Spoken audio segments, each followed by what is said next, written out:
Di bana eka ta odo e bana basana te fenya na kalu pole lo e ta bo ma mu zafa koni ko sagato ta ele je plana me ne ka thama pua popo ta e dija ja salana kana pa yata e feta pa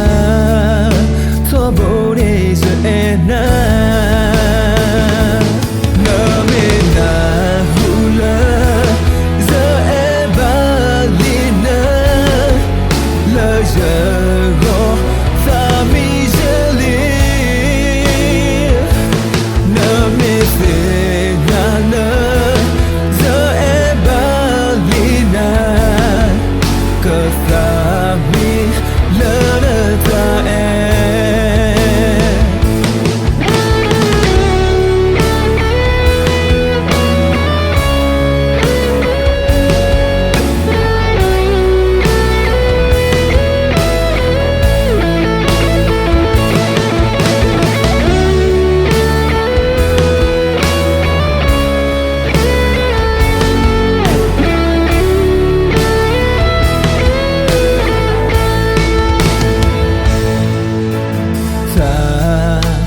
Kela odo ya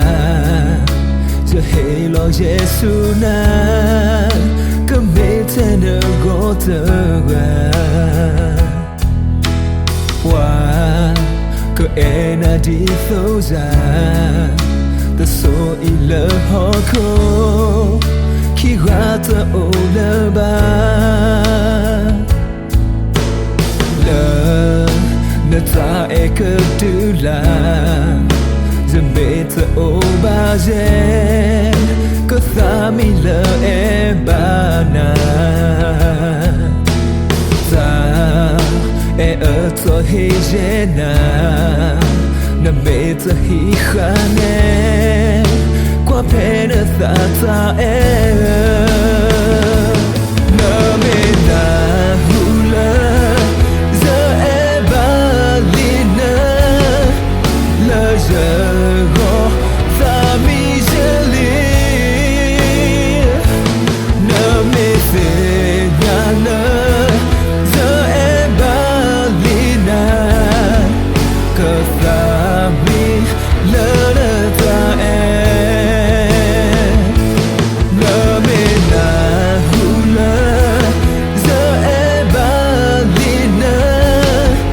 la ja go ta mi jeli na me fe na na za e balina ka ta